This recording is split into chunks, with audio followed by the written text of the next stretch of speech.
Sir నమస్కారం sir. నమస్తే. Sir 'Thandel' movie ఇవాళ ప్రేక్షకుల ముందుకు రావడం మనం చూస్తాం. అయితే సినిమా కాస్త మిక్స్డ్ టాక్ అయితే వచ్చేసింది. అయితే ఈ రివ్యూస్ అన్ని పక్కన పెడితే ఇది రియల్ ఇన్సిడెంట్స్‌ని బేస్ చేసుకొని తీసిన సినిమా కదా! అయితే ఈ రియల్ ఇన్సిడెంట్స్ అప్పుడు జరిగినప్పుడు అంటే మత్స్యకారులు పాకిస్తాన్ జైల్లోకి వెళ్ళినప్పుడు వీళ్ళని విడిపించుకు తీసుకురావడంలో అప్పుడు ఆంధ్రప్రదేశ్ చీఫ్ మినిస్టర్‌గా ఉన్న జగన్మోహన్ రెడ్డి గారి పాత్ర కూడా ఉందని ఒక వార్త అయితే సర్క్యులేట్ అవుతుంది సార్. అయితే ఆ పాత్రకు సంబంధించి ఆయన పాత్రకు సంబంధించి సినిమాలో ఏమన్నా ప్రొజెక్ట్ చేశారా లేదా? అయితే కొన్ని కామెంట్స్ కొన్ని సోషల్ మీడియాలో ఏమొస్తున్నాయంటే 'తండేల్' సినిమా జగన్మోహన్ రెడ్డి గారు లేకుంటే అసలు వచ్చేదే కాదు అన్నట్టుగా కూడా కొంతమంది మాట్లాడేస్తున్నారు. సో మరి జగన్మోహన్ రెడ్డి గారి పాత్ర పైన ఈ సినిమా పైన మీ ఒపీనియన్ ఏంటి? అంటే యాక్చువల్‌గా ఇది రియల్ ఇన్సిడెంట్స్‌ని బేస్ చేసుకొని తీసిన సినిమా అని చెప్పారు కానీ ఈ సినిమాలో మత్స్యకార సంఘాల ప్రస్తావన లేదు. ఓకే. మత్స్యకార సంఘాల పోరాట ప్రస్తావన లేదు. అలాగే వాళ్ళు ఢిల్లీ లెవెల్లో చేసినటువంటి రకరకాల పైరవీలు ఉన్నాయి. ప్రభుత్వాల వైపు నుంచి వాటిని కదిలించడానికి వీళ్ళు చేసిన ప్రయత్నాలు ఉన్నాయి. ఆ రోజుల్లో ఈ మత్స్యకార దీనికి చెందినటువంటి మోపిదేవి వెంకటరమణ ఉన్నాడు, రాజ్యసభ సభ్యుడిగా ఉన్నాడు ఆయన. ఓకే. వారి ద్వారా చాలా పైరవీలు జరిగినాయి. మోపిదేవి వెంకటరమణ అప్పుడు వైఎస్ఆర్సీపీలో ఉన్నాడు.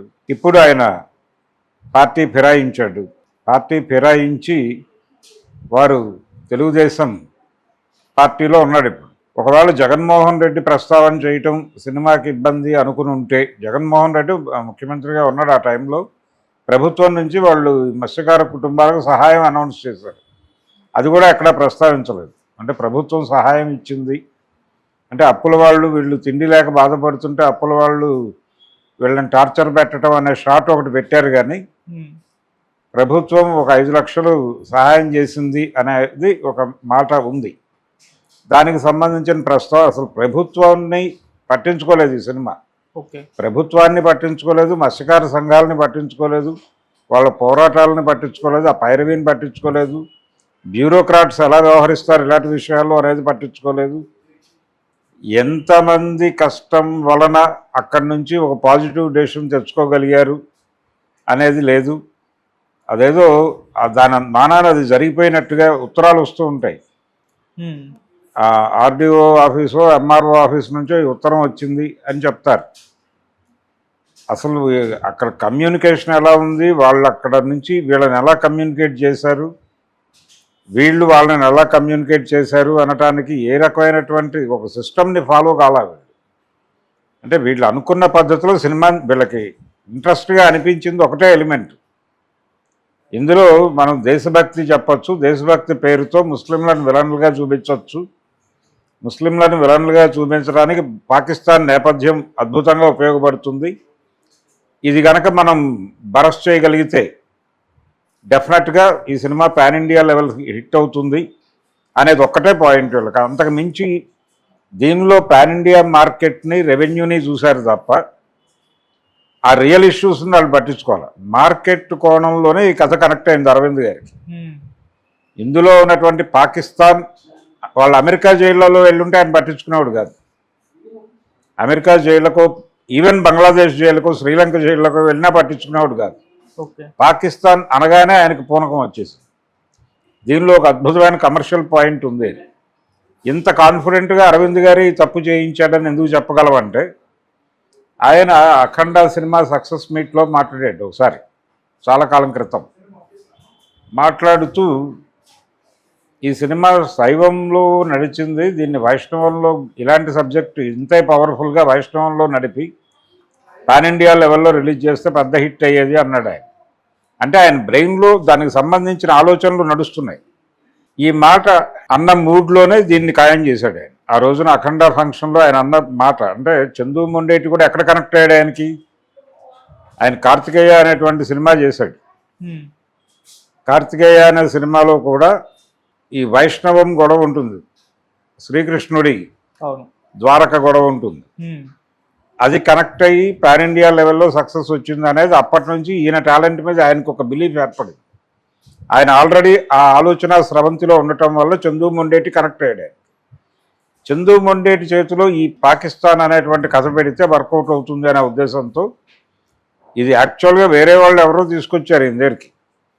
ఆయన చంద్రమోహన్ రెడ్డిని రంగంలోకి దింపి దీని మీద వర్కౌట్ చేశారు. వీళ్ళందరూ కలిసి కూర్చుని డిజైన్ చేసిన క్రమంలో ఏమైందంటే అనుకోకుండా వీళ్ళు ఒరిజినల్ ఎలిమెంట్స్ వదిలిపెట్టేసి పాకిస్తాన్ని కాన్సన్ట్రేట్ చేసి మొత్తం సినిమా అంతా పాకిస్తాన్ మీద నడిపేసి మధ్య మధ్యలో వీటిని జల్లుకుంటూ వెళ్ళారు.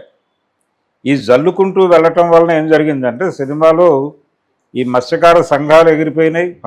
చివరిలో ఆ పేపర్ కటింగ్స్ పోస్ట్ చేశారు. మత్స్యకార సంఘాలు చేసినటువంటి పోరాటాల తాలూకా పేపర్ కటింగ్స్ అన్నీ పోస్ట్ చేసేసారు. అదే న్యాయం జరిగింది అనుకోవాలి వాళ్ళు. ఓకే. ఈ క్రమంలో ప్రభుత్వ అధికారులు మాత్రమే కాదు, అసలు ప్రభుత్వంలో మంత్రులు వీళ్ళు ఎలా స్పందించారు, కేంద్ర ప్రభుత్వానికి వీళ్ళు జరిపినటువంటి రాయబారాలు ఏమిటి, వీళ్ళేమి వీళ్ళు నడిపారు ఇక్కడ నుంచి, వీళ్ళు లెటర్స్ రాసుంటారు కదా, వాళ్ళకి వీళ్ళకి జరిగినటువంటి ఉత్తర ప్రత్యుత్తరాలు ఏమిటి అనే దానికి సంబంధించి ఏ రకమైనటువంటి డీటెయిల్స్ వర్కౌట్ చేస్తే అది డాక్యుమెంటరీ అవుతుందని అనుకోవచ్చు కానీ అనొచ్చు కానీ మినిమం ఆ ఏరియాలో జరపాలి. ఎందుకు జరపాలి అంటే దీనిలో చాలామంది ఇన్వాల్వ్ అయి ఉన్నారు. ఈవెన్ ఇప్పుడు జగన్మోహన్ రెడ్డి ఒకటే కాదు, మోపిదేవి వెంకటరమణ కృషి కూడా ఉంది. మోపిదేవి వెంకటరమణ కృషి ఉంది అని అనటానికి ఆయన కనెక్ట్ అయ్యాడు దీనికి.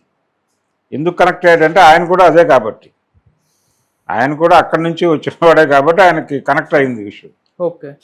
అందుకని ఆయన అక్కడ వాడే కదా, రేపల్ ఏరియా వాడే, అందుకని ఆయనకి తెలుసు ఈ కథ ఏంటనేది. అందుకని ఆయన కనెక్ట్ అయ్యాడు. అలా ప్రభుత్వం నుంచి సహాయం ఇప్పించడంలో ఆయన పాత్ర ఉంది. జగన్మోహన్ రెడ్డి కన్విన్స్ అయ్యాడు. జగన్మోహన్ రెడ్డికి విషయం అర్థం చేయించి అతని ద్వారా కొంత కరస్పాండెంట్స్ నడిపించారు. ఈ కరస్పాండెంట్స్ నడవటము దాని గురించి అంటే అసలు అవన్నీ అక్కర్లేదు కానీ ఒకటే చెప్తారు. ఇప్పుడు సీరియస్గా అడిగితే అక్కడ ఒక ప్రభుత్వ అధికారి పాత్ర ఒకటి ఉంది. ఆ ప్రభుత్వ అధికారి గారు పాజిటివ్గా రెస్పాండ్ అయ్యారంటే జగన్ అయినట్టే కదా. అందులోనే మీరు జగన్ని చూసుకోండి, అందులోనే మత్స్యకార సంఘాలను చూసుకోండి, అందులోనే మోపిదేవి వెంకటరమణను చూసుకోండి అని చెప్పచ్చు. ఓకే. జస్టిఫికేషన్ కోసం. కానీ అది చాలదు. బ్యూరోక్రాట్స్ మొదట వీళ్ళ గొడవలు విన్నారు అని నేను అనుకోవట్లేదు. దానికి కొంత ప్రెజర్ తీసుకొచ్చిన తర్వాత సంఘాల వాళ్ళు వెళ్ళి గొడవ చేసిన తర్వాత ఒక ఆందోళన క్రమంలోనే జరిగింది ఇదంతా. దీన్ని ప్రజల దృష్టికి తీసుకెళ్ళడానికి వాళ్ళు ప్రెస్ కాన్ఫరెన్స్లు పెట్టారు, మాట్లాడారు, అనేకం జరిగినాయి. అవన్నీ ఉన్నాయి వాళ్ళ దగ్గర, పేపర్ కటింగ్స్ ఉన్నాయి. ఆ ఉన్న విషయాల్ని ఎందుకు మీరు కథలోకి ఇన్వాల్వ్ చేసుకోలేదు? అనేక ఎలిమెంట్స్ ఉన్నాయి. మత్స్యకారులు పడేటువంటి ఇబ్బందులు ఉన్నాయి. వాళ్ళు 9 నెలలు సముద్రంలోనూ 3 నెలలు ఇంట్లోనూ ఉండేటువంటి జీవితాలు, ఆ జీవితాల్లో ఉండే ఘర్షణ అని చెప్పచ్చు బలంగా. ఈ ప్రయత్నాలు ఏవి ప్రాపర్గా డిజైన్ కాల. అందుకనే సినిమా అంటే బాగుంది బాగాలేదు అని చెప్పలేని ఒక పరిస్థితికి వెళ్ళిపోయింది.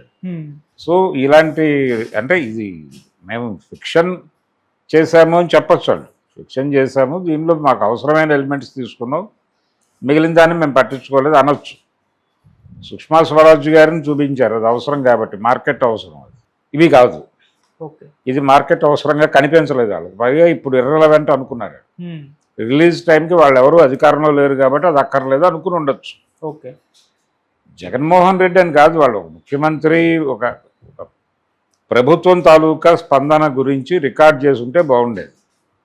అప్పుడు ఎవరైనా ఉండుండొచ్చు అక్కడ ముఖ్యమంత్రిగా. ఏదో ఒక రెడ్డి పేరు, లేకపోతే రెడ్డి పేరు లేకుండా ఇంకేదో పేరో పెట్టేసి కూడా కథ నడపచ్చు. అసలు ఆ ఏరియాలోనే ఫోకస్ పెట్టలేదు. వీళ్ళ ప్రధాన గొడవ అంతా అక్కడ పాకిస్తాన్ గురించి చెప్పడం మీద ఉన్న ఉత్సాహం మిగిలిన విషయాలు చెప్పడం మీద లేదు. ఓకే. అందుకని పాకిస్తాన్ అనేటువంటి అభిప్రాయం కింద దేశభక్తి అంటే పాకిస్తాన్ని తిట్టడము, ముస్లింలని విలన్లుగా చూపించటము అనేది బ్రెయిన్లో ఫిక్స్ అయి ఉండటం వలన వీళ్ళకి ఇంకెవరూ కనిపించలేదు ఈ ఏరియాలో. అలా పాకిస్తాన్ కింద నలిగిపోయి జగన్ గారు, మోపిదేవి వెంకటరమణ గారు పక్కకి వెళ్ళిపోయారు.